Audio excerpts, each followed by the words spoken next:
최근 광주 시민들은 유독 수돗물 관련해서 고통을 겪고 있는데요. 선제적 대응으로 물 낭비를 줄이고 수돗물 공급도 안정적으로 하고 있는 자치단체들이 있습니다. 물 부족 시대 새는 수돗물 대책을 고민한 기획보도 마지막 순서, 우종훈 기자가 취재했습니다.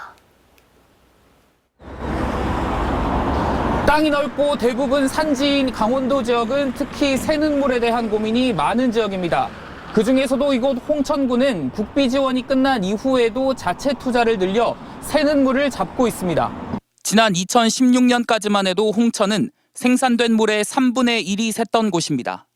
지난해 끝난 국비 지원 사업으로 유수율은 87%까지 올랐습니다. 문제는 그 이후였습니다. 지자체의 지속적인 투자가 없으면 새는 물은 다시 늘어날 수밖에 없기 때문이었습니다.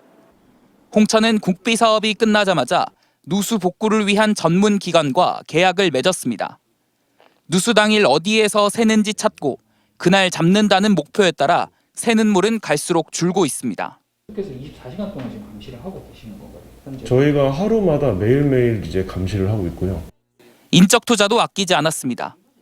군 단위 지자체에선 이례적으로 정원 6명의 누수 전담팀을 운영 중인데 이런 전담 조직은 인구가 20배 이상 차이 나는 광주에도 없습니다. 또 전문관 제도를 운영해 인사 이동으로 인한 유출을 방지하고 누수를 막고 상수도관을 정비하는 전문가인 관망관리사를 의무 기준보다 많게 8명 두고 있습니다. 새는 물을 잡는 데 투자하는 것이 훨씬 경제적이라는 겁니다. 200만 50톤 정도를 절감해서 매년 경제적인 효과로 보면 한 3, 40억 정도는 매년 절감할 수 있었습니다. 반면 홍천의 연간 수돗물 사용량보다 많은 물을 그냥 흘려보내는 광주와 전남의 투자는 이와 비교됩니다. 기준은 충족했어도 광주의 전문가는 상수도관 길이가 6.5배 차이 나는 홍천보다 적고 전남에는 1명 이상을 꼭 두도록 한 법이 지켜지지 않는 곳도 있습니다. 또 퇴직을 앞둔 공무원 등을 보내 전문성이 떨어진다는 문제도 사고가 터질 때마다 나오는 단골 주제지만 고쳐지지 않습니다.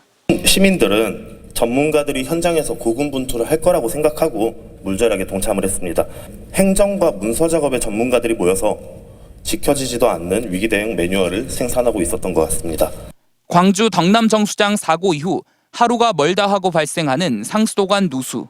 상수도 행정에 대한 신뢰를 회복하고 시민들에게 다시금 물 절약을 요구하기 위해선 새는 물을 잡기 위한 지자체의 종합 대책이 먼저 필요한 상황입니다.